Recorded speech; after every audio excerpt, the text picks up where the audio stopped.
Be ready. 5 seconds. Start. In discussing the demands for grants of the Finance Ministry, we have got to see to what extent the administration of this particular ministry has led to the development of our national wealth and the securing of the welfare which our state claims to have in view.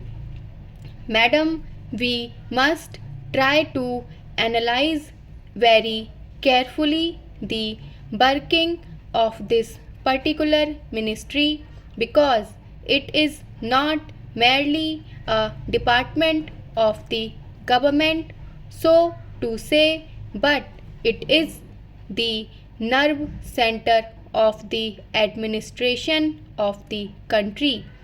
I would like first to refer to the role of foreign capital because in determining the manner in which the permission of capital issues has been granted by the particular administration, we should keep in our mind to what extent the interests of our nation have been served. I fully endorse the statement which the previous speaker has made so far as repatriation of the investments made by foreigners and of profits are concerned. We have dealt with this topic quite a number of times, and I do not want to reiterate anything apart from only supporting what the honorable member who just now spoke said. I would now like to deal with the investments of foreigners in India. Madam, the government of our country accepted the proposition that in allowing foreign investment, it should come in only in such industry and such form of production wherein our national investors will not come forward and in which technical skill is wanted. There is also one other factor which the industrial policy of our government of 1948 as adumbrated further in 1949 by the Prime Minister laid down. It specifically said that the control and ownership of such concerns should, as far as possible, be in the hands of Indian nationals and the technical know-how of our country should be developed. I would like to emphasize the figures that have been put forward for the last few years from 1997 till the end of 2012 or the early part of 2012.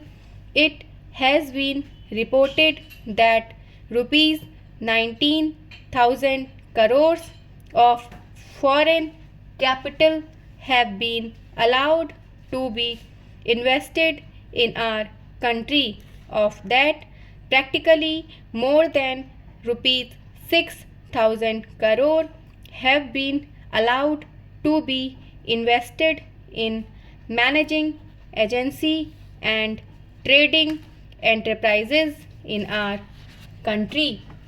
So far as the government policy is concerned, we find that a sum of rupees 4 crores has been allowed to be invested this year.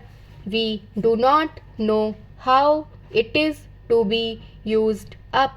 We have been told that during the period 2008 to 13, nearly rupees 35 crores have been allowed to be invested in textile machinery and generally in the textile industry. We have seen to what extent cotton and jute have been dominated by the national capital and to what extent they play the role as against the demand for them.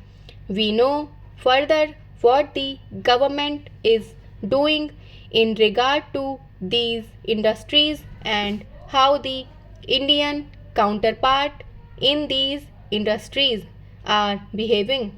Then why this further penetration of foreign capital? Even in regard to the expansion scheme, we find that paints, soaps, electric fans, and machine tools are some of the industries where the government has allowed foreign interest to establish or expand their factories. It will adversely compete with the production of the country when the indigenous procedure do not find any market in this sphere.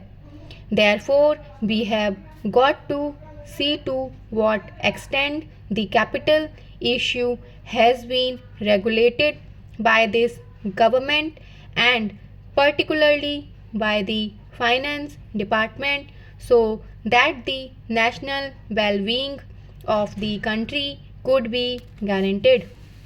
Then we have got to look into the fact as to how far the new industries are allowed to function. So far as the oil refineries are concerned, some of them have been established and some more are going to be established very soon. In the control of the administration, the Indians have no share. There are only preferences shareholders and they have no voice in the management.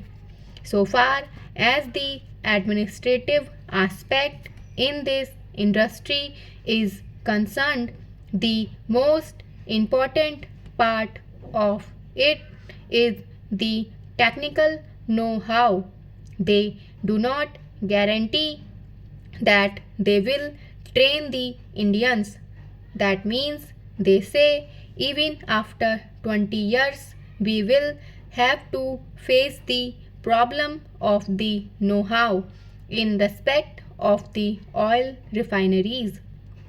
I do not know why the government are showing softness to foreigners in this matter.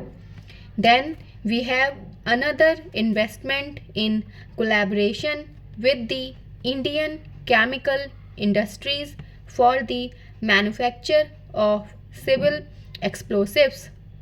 Here, as far as I have gathered, only 20% is going to be Indian capital.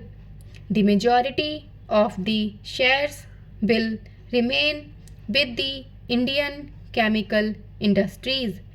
Nobody else has been allowed to make any investment. It would have been better if other companies and private individuals had been given an opportunity to purchase the shares. Stop.